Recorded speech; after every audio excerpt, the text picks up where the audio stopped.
ม่เข้ามาอวยใสให้สุขสำราญมาสร้างแดนนี้ให้เป็นแดนสวรรค์มาสร้างแดนนี้ให้เป็นแดนสวรรค์มาฟ้อนลำกันฉลองวันปีใหม่ความทุกข์ที่เคยประสบจงอย่าได้พบผ่านอีกต่อไปสูญสิ้นไปเสียสิ่งที่เศร้ามองใจสูญสิ้นไปเสียสิ่งที่เศร้ามองใจความศรีวิไลจงได้มาแทนที่เฮฮาหัวยิ้มท่านอย่าโศกไปเลยท่านเดียว1 ปีวันนี้เลิกงามยามดีวันนี้เลิกงามยามดีเข้ามาสวัสดีปีใหม่หากใครเจ็บซ้ำคมคืนขอจงหลับลื่นซื่นสุขต่อไปหากได้สุขแล้วขออย่าแคล้วคลาดไปหากได้สุขแล้วขออย่าแคล้วคลาดไปขอไว้ใส่ให้ทุกท่านโชคดี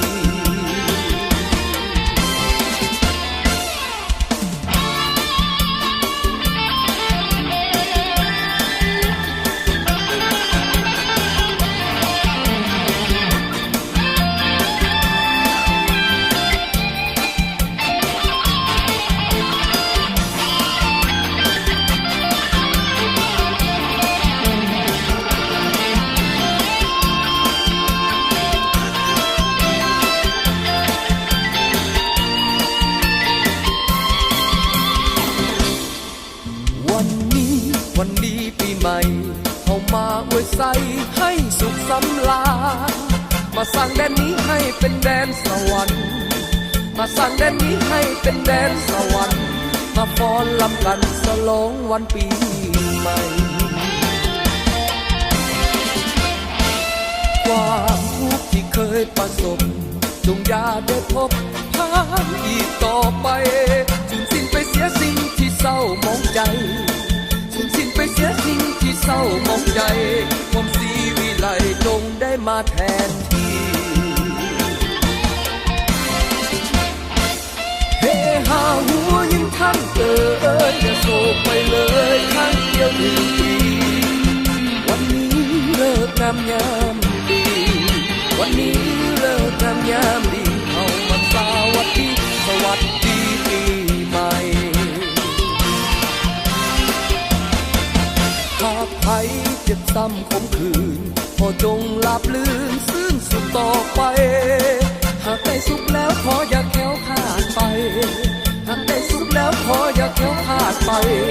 ขอไว้ใส่ให้ทุกท่านโชคดี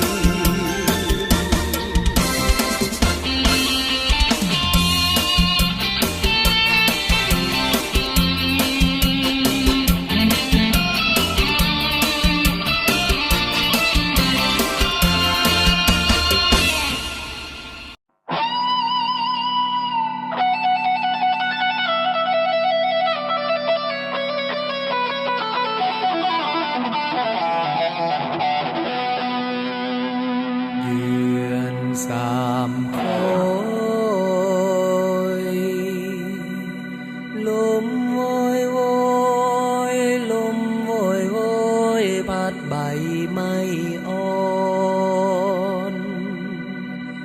อ่อนสนดี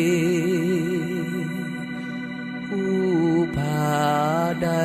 เปลี่ยนสีงาม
เทศเอาให้สดใส